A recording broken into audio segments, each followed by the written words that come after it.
আজকে সকাল থেকে এই এলাকায় প্রচন্ড বাতাস হচ্ছে এবং সাগরপাড়িতে একটু বাতাস বেশি পাওয়া যায়। তো দেখা যাচ্ছে আপনারা দেখতে পাচ্ছেন যে বড় বড় ঢেউ গঙ্গাবতীর চরটাওয়া এলাকায় অনেক বড় বড় ঢেউ আমরা দেখতে পাচ্ছি। শিহাব ভাই একটু ভিতরে আসি, আমরা রেডি ভাই একটু সামনে আসেন। আমার খুব ইচ্ছে করতেছে যে লুঙ্গিটা কেন নিয়ে আসলাম ভাই, এটা দুবারে আওয়াজ হচ্ছে। একটা লুঙ্গি নিয়ে আসলে আমরা যে কয়জন আছি আমরা লুঙ্গি নিয়ে আসতাম, সে একটা আড্ডা দেওয়া যেতে পারি, তাই না?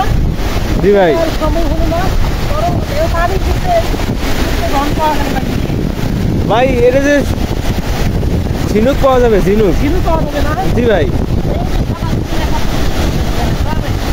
এই যে ঝিনুক করতে একটা পানি নিচে ছোট ছোট সাদা সাদা অনেক কিছু দেখা যায়, তুলা করে দেখা যায় যে সাদা সাদা, কিন্তু সেভাবে দেখা যাচ্ছে না।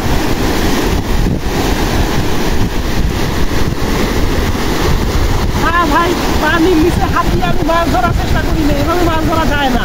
মূলত সাদা সাদা ঝিনুক পড়ে আছে, সেগুলো তোলার চেষ্টা করছিলাম, কিন্তু তুলে দেখে মধ্যে একদম ছোট, সেজন্য আর তুললাম না। এভাবে মাছ ধরা যায় না, চশমাটা খুলে নেই আর সাগরের পানি দিয়ে অন্তত মুখটা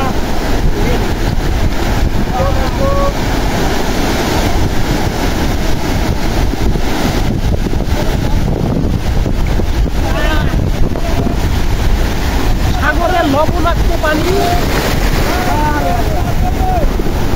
কঠিন লবণাক্ত পানি মুখে দেওয়ার সাথে সাথে মানে মুখটা একদম বিশাল কত স্বাদে মুখ ভরে গেছে। আর একবার পানি খাবে,